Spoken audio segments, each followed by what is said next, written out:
Bismillahirrahmanirrahim.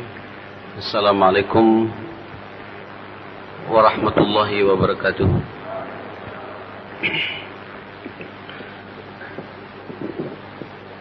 Innal hamdalillah nahmaduhu wa nasta'inuhu wa nastahdihi wa nastaghfiruhu wa na'udzu billah min shururi anfusina wa sayyiati a'malina may yahdihillahu fahuwal muhtad wa may yudlil فلن تجد له وليا مرشدا أشهد أن لا إله إلا الله وحده لا شريك له وأشهد أن محمدا عبده ورسوله لا نبي بعده اللهم صل وسلم وبارك على هذا النبي الكريم نبينا محمد وآله وصحبه وسلم تسليما كثيرا يا أيها الذين آمنوا اتقوا الله حق تقاته ولا تموتن إلا وأنتم مسلمون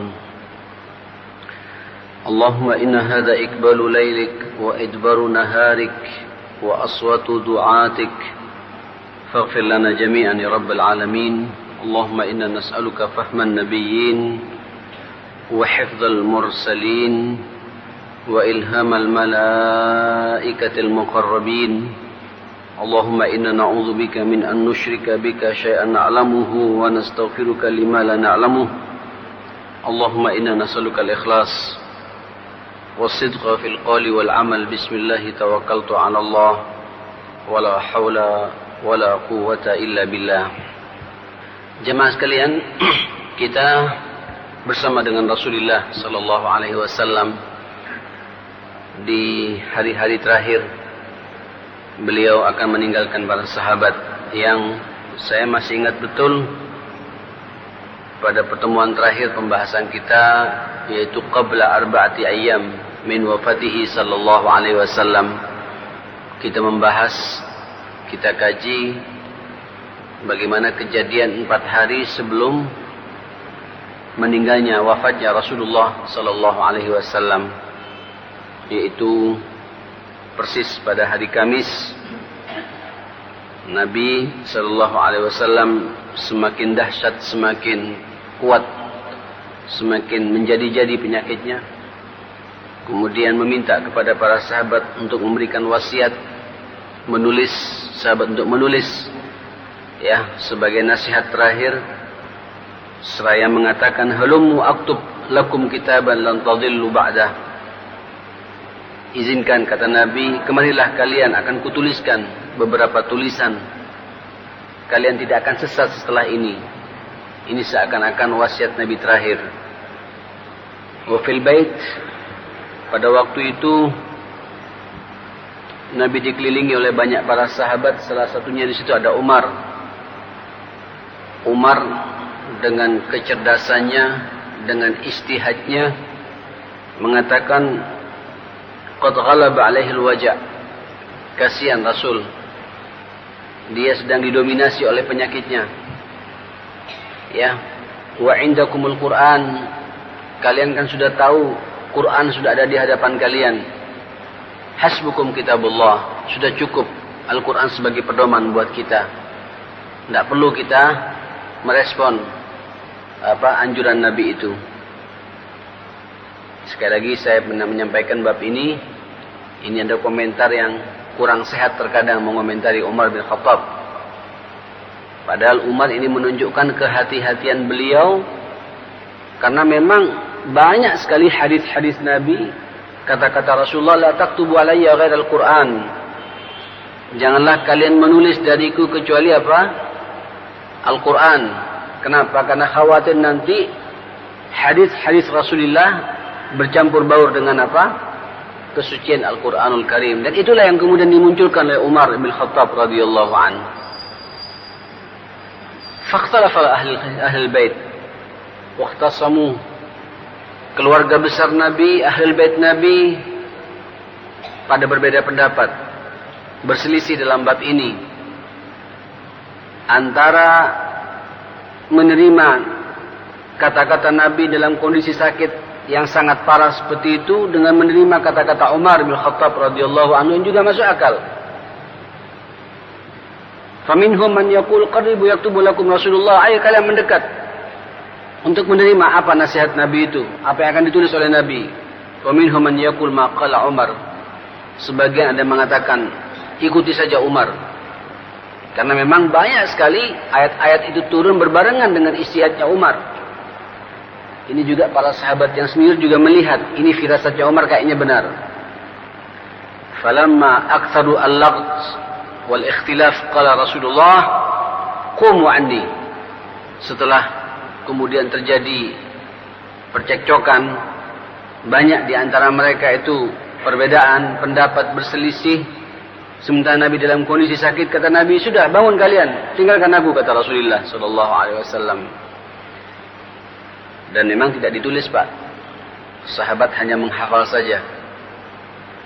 Apa nasihat Nabi itu? Awsa dzalikal yaum bi thalath. Nabi memberikan wasiat 3 perkara. Pertama, ikhrajul yahud wan nasara wal musyrikin min jaziratil Arab.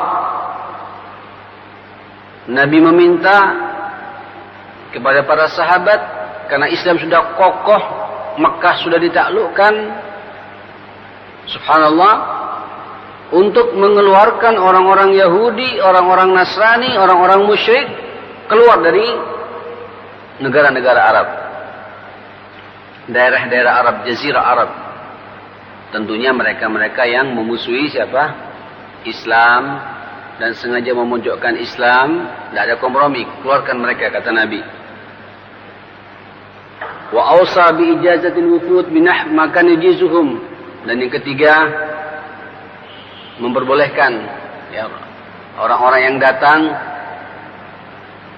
untuk kemudian dia minta perlindungan, dilindungi oleh Islam ini.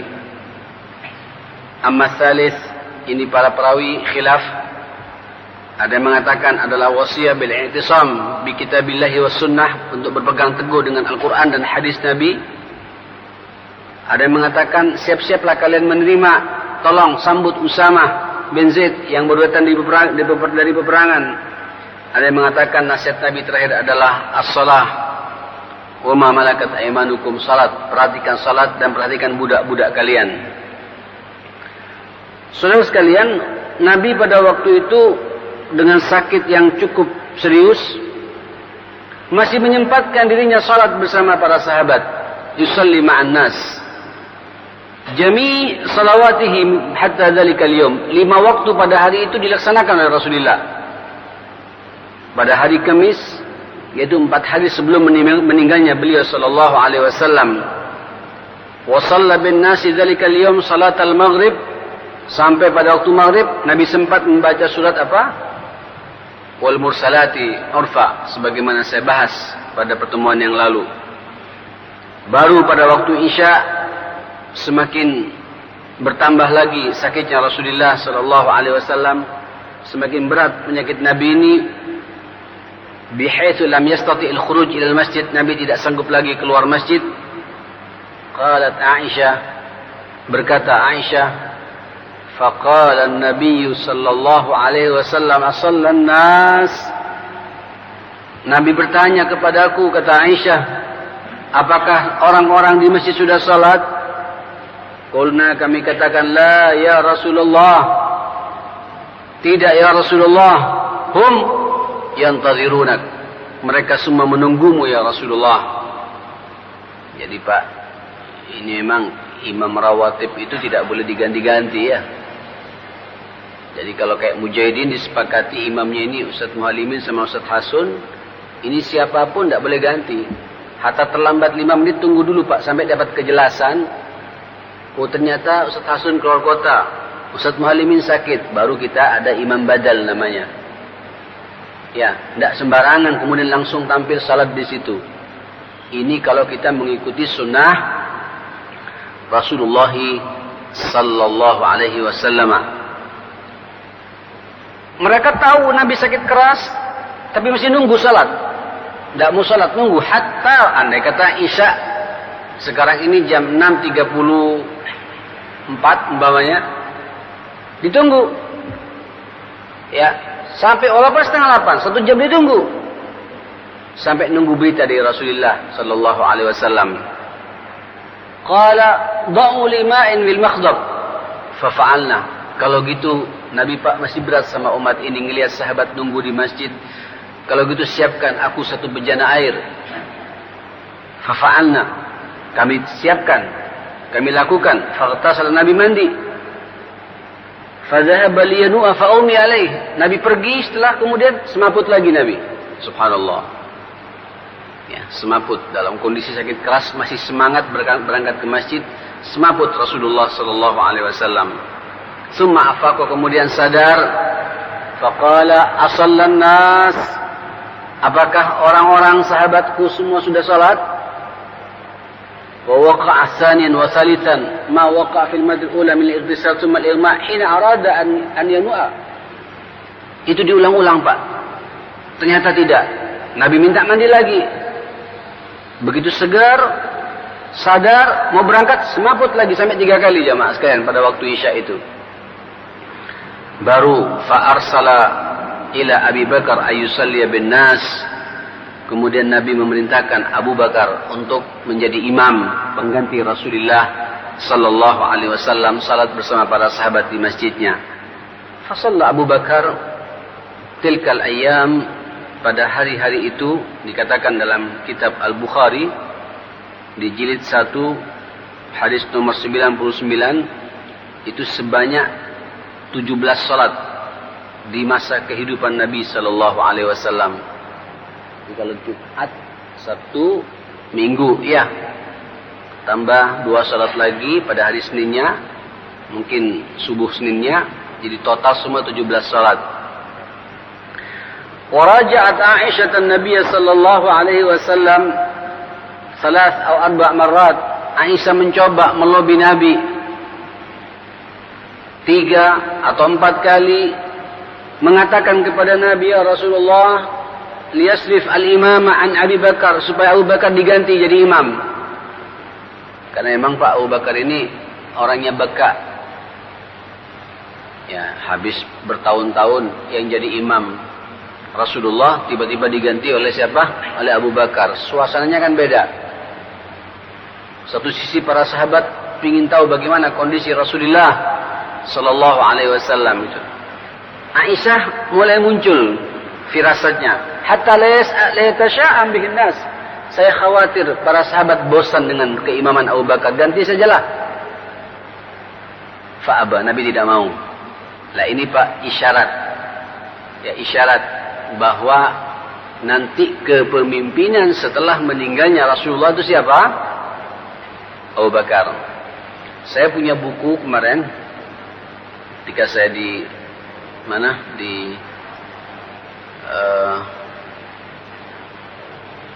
Madinah, saya ketemu dengan salah seorang mahasiswa kita program S3.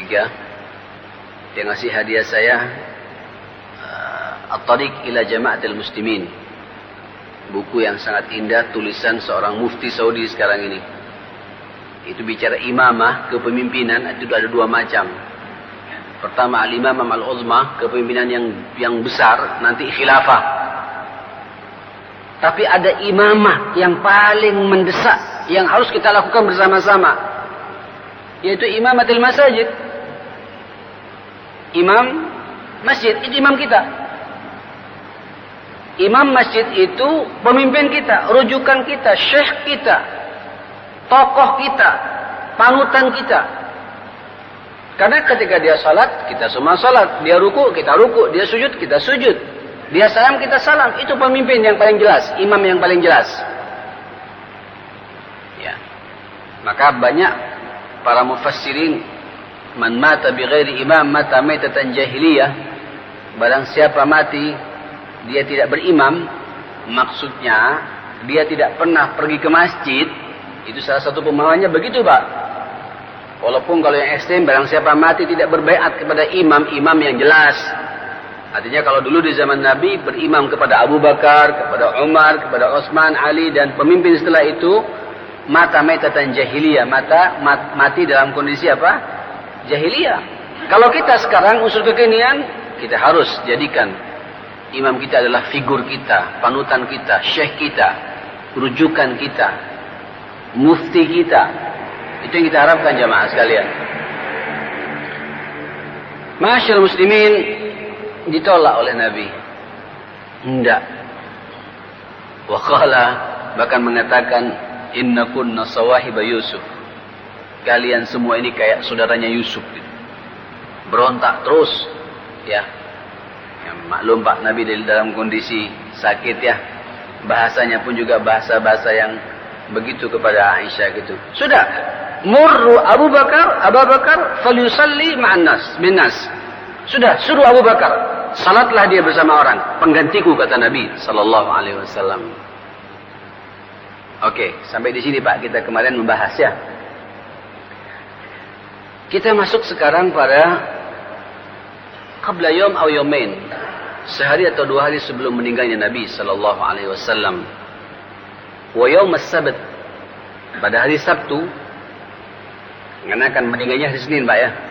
Ada yang mengatakan Yawmul Ahad wajada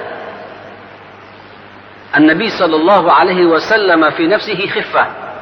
Subhanallah, penyakitnya agak apa? Agak menurun, Pak. Pada sehari 2 hari sebelum meninggal itu menurun penyakit Nabi itu. Fa kharaja baina rajulaini li salati zuhr. Nabi keluar dibopong oleh 2 orang sahabat untuk berangkat ke masjid salat apa? Salat apa? Salat zuhur. Wa Abu Bakar yusalli bin nas. Abu Bakar sudah mau salat bersama para sahabat. Falamma ra'ahu Abu Bakar dhahaba liyata'akhkhar. Ketika Abu Bakar sudah Allahu Akbar begini, jemaah sekalian, ngelihat Nabi datang, mundur Abu Bakar gitu. Untuk mempersilahkan Nabi jadi apa? Jadi imam. Karena tidak sepantasnya. Ya, Rasul akan bermakmum kepada siapa? Kepada Abu Bakar. Musymakul, ini tidak masuk akal. Ya. Ya. Kita pun hati-hati Pak, menggantikan Ustaz Muhallimin, sunnahnya sebenarnya begitu. Menggantikan Ustaz Hasan, kalau terlambat-lambat menit sabar Pak, tidak perlu kemana, sabarlah sampai dia datang. Ada berita jelas, tidak ada, baru kita ganti. Abu Bakar ngelihat Rasul, mundur dia. Saudara, fa'uma ilaihi bi'alla yata'akhkhar. Nabi memberikan isyarat. Kata Nabi, Auma ini memberikan isyarat begini gitu. Lanjutkan kata Nabi gitu. Jangan mundur. Ya.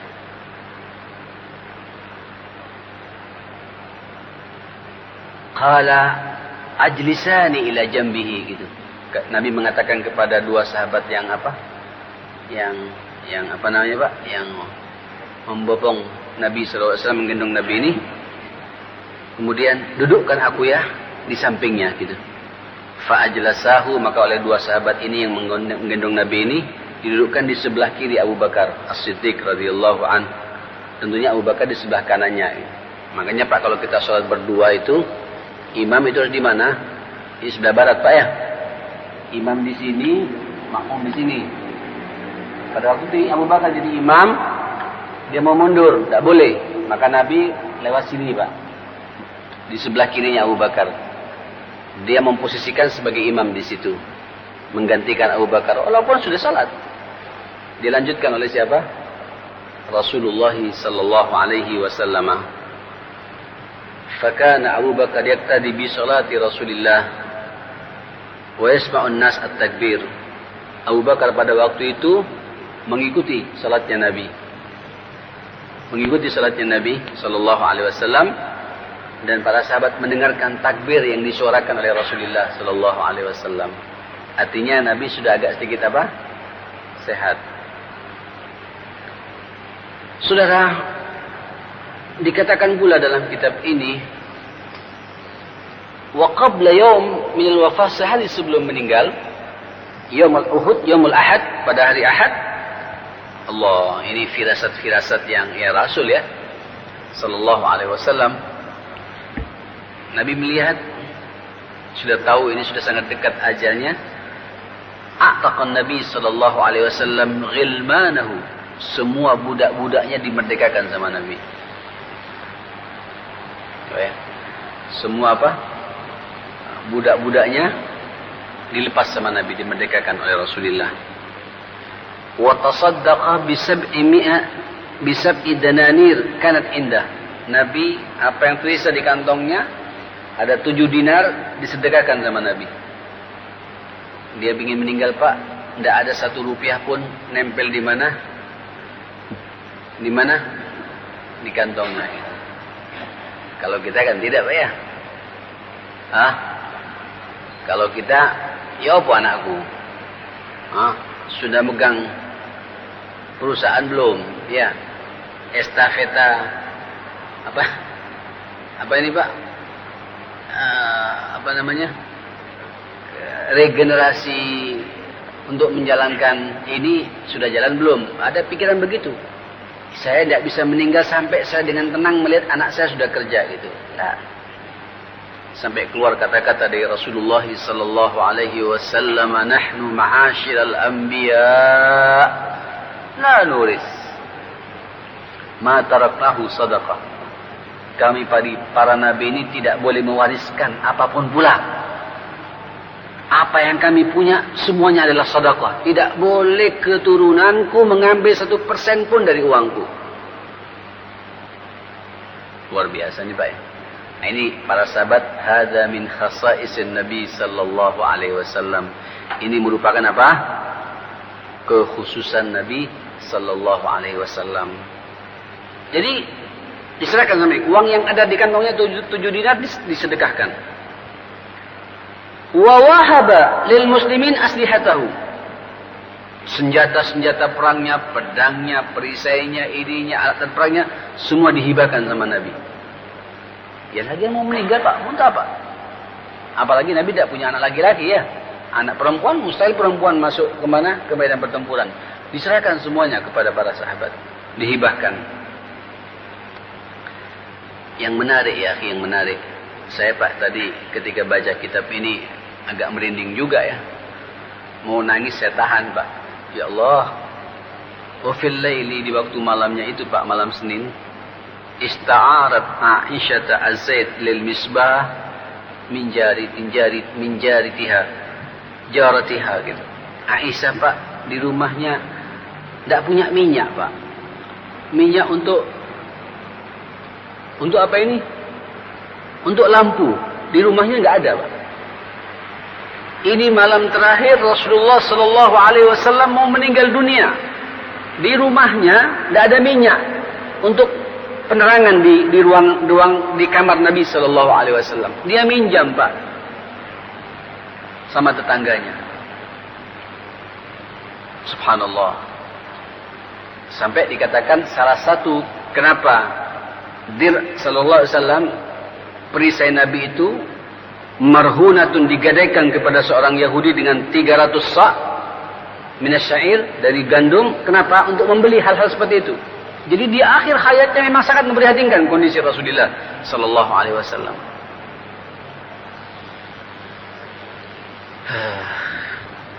Allahumma salli ala Muhammad.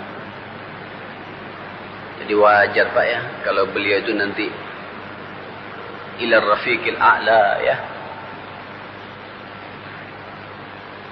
Berjumpa dengan siapa? Allah yang maha tinggi itu. Sudah enggak punya beban lagi. Sallallahu alaihi wasallam ini. Saudara,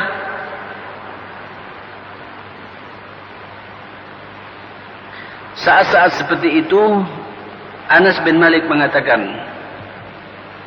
"Annal muslimin bainahum fi salatil fajr yaum al-itsnin." Semua rata-rata sahabat-sahabat senior bermalam di Masjid Nabawi. Nunggu Nabi, Pak. Sampai saat fajar. Wa Abu Bakar tetap yusalli bihim, salat bersama mereka. Nabi sudah enggak sanggup lagi. Subuh itu keluar ke masjid. Lam yufajihum illa Rasulullah sallallahu. Pada waktu itu ketika salat, tenang Abu Bakar. Sudah pasrah betul juga Abu Bakar ngelihat kondisi Nabi sudah kritis seperti itu. Tapi Kaget kan? Rasulullah membuka tabir rumahnya, jemaah sekalian. Membuka tabir rumahnya. Jadi karena memang kalau Bapak lihat di Masjid Nabawi itu antara mimbar Nabi masjid dengan rumahnya itu kuburannya kan, kuburan itu adalah kamarnya Aisyah. Jadi kelihatan sekali ketika ya mungkin hanya berapa meter ya kalau dari sini. Tidak nyampe 10 meter ya. 7-8 meter gitu. Dilihat sama Nabi. Kaget para sahabat. Rupanya Nabi kok kayak sehat gitu. Kasyafa satra hujjati Aisyah fanazara ilaihim. Nabi melihat kepada para sahabat yang sedang salat dipimpin oleh siapa? Diimami oleh Abu Bakar As-Siddiq radhiyallahu anhu. Wa hum fi sufufis shalah. Mereka rapi salatnya itu di waktu subuh. Summa tabassama wa yadhhak. Nabi tersenyum dan Nabi tertawa, jamaah sekalian. Fanaqasa Abu Bakar ala aqibaih. Abu Bakar ngangkat pundaknya, Pak. Nabi sehat kalau gitu. Liyusalli shaf. Meminta kepada Nabi, ayo salat bersama kami gitu. Ini tidak membatalkan salat, Pak. Ya, kalau sudah ada seorang imamah datang sebagaimana Nabi memberikan isyarat tadi, Nabi Abu Bakar juga paham diri kemudian mundur. Digantikan oleh Rasulullah sallallahu alaihi wasallam. Liyusalli shaf, ayo masuk ke dalam shaf salat bersama kami, kata Abu Bakar. Wa dhanna anna Rasulullah sallallahu alaihi wasallam yuridu an yakhruja ila shalah. Semua menyangka bahwa Rasulullah ingin keluar menunaikan salat pada waktu itu. Qala Anas, berkata Anas, wa hammal muslimuna ayaftatinu fi salatihim. Terus terang saja pada subuh itu kita kacau, hampir kacau. Hampir terjadi fitnah gitu. Farahan bi Rasulillah, karena senang melihat Rasulullah memberikan isyarat seperti itu, membuka tabirnya, dia senyum sama kita dan tertawa sama kita. Tapi Nabi, Pak, dari jauh dari pintu itu, dari kamarnya mengatakan fa asyara ilaihim Rasulullah biyadihi an atimmu salatakum. Nabi memberikan isyarat kepada para sahabat dengan tangannya untuk menyempurnakan salat mereka ini. Summa dakhala al-hijrah wa arhas sadr. Kemudian Nabi masuk ke kamarnya lagi, terlentang lagi dan ditutup tabir. Memang sakit jamaah sekalian. Summa lam ya'ti ala Rasulillah waqta salatin ukhra. Setelah itu, Pak, tidak datang lagi Nabi salat berikutnya sampai akhirnya dipanggil oleh Allah Subhanahu wa taala. Saudara, walamma irtafa'a ad-duha, setelah waktu duha tiba, da'a Nabi sallallahu alaihi wasallam, memanggil Nabi Fatimah, putrinya Fatimah. Fasaraha bi syai'in fabakat, dan Nabi berbisik-bisik dengan sesuatu, kemudian Fatimah nangis. Nangis Fatimah. Setelah itu selesai nangis, summa da'ah, dipanggil lagi sama Nabi. Fasaraha bi syai'in fadhahikat. Dibisik-bisikin lagi sama Nabi, tertawa Fatimah. Senang. Setelah Nabi meninggal, katanya jamaah sekalian, Aisyah tidak tahan, Pak, bertanya kepada Fatimah ini. Fasa'alna an dzalik, kami bertanya tentang itu kepada Fatimah. Ay fima ba'd, setelah itu. Faqalat sarani Nabi sallallahu alaihi wasallam annahu yaqbidu min wajhi alladhi tuwaffiya fihi. Nabi telah memberikan isyarat kepada siapa? Fatimah, bahwa hari ini aku akan dipanggil oleh Allah Subhanahu wa taala. Maka aku menangis, fabakitu. Summa sarani, dia berbisik lagi kepadaku dan memberitakan, anni awwala ahlihi yattabi'uhu, fadhahiktu. Dia memberikan isyarat kepadaku bahwa nanti yang pertama kali meninggal setelah meninggalnya beliau ini, aku duluan akan meninggal dunia. Aku ditunggu oleh Rasulullah dan aku tertawa, kata Fatimah radhiyallahu anha. Wa basyara Nabi sallallahu alaihi wasallam Fatimata bi annaha sayyidata nisa'il alamin, dan Nabi memberikan kabar gembira bahwa Fatimah ini adalah merupakan wanita yang paling terhormat di alam semesta ini, kata Fatimah. Maka di situ aku ketawa, kata Fatimah. Saudara, saya tidak bisa melanjutkan. Ini panjang Pak rentetannya. Tolong sabar saja sebentar. Kita sambung lagi pada pekan yang akan datang. Bagaimana kondisi nazaknya Rasulullah sallallahu alaihi wasallam. Bagaimana suasana hingar-bingar pada waktu itu antara Abu Bakar dengan Umar bin Khattab. Antara percaya dan tidak, apakah Nabi meninggal atau tidak. Kita sambung lagi insyaAllah pada pertemuan yang akan datang. Mudah-mudahan kita semua semakin cinta kepada Rasulullah SAW. Di mana kita sudah bertahun-tahun cukup lama mengkaji sirah ini. Mudah-mudahan apa yang dicontohkan Rasulullah kepada kita, kita bisa melaksanakannya dalam kehidupan kita. Dan kita bisa menghidupkan sunnah Rasulullah SAW. Rabbana atina fid dunya hasanah wa fil akhirati hasanah wa qina azabannar. Wa sallallahu ala Muhammadin wa alihi wa sahbihi wa sallam. Walhamdulillahi rabbil alamin. Kita jumpa lagi pekan yang akan datang insyaallah. Subhanakallahumma bihamdik asyhadu an la ilaha illa anta astaghfiruka wa atubu ilaik. Walafu minkum. Assalamualaikum warahmatullahi wabarakatuh.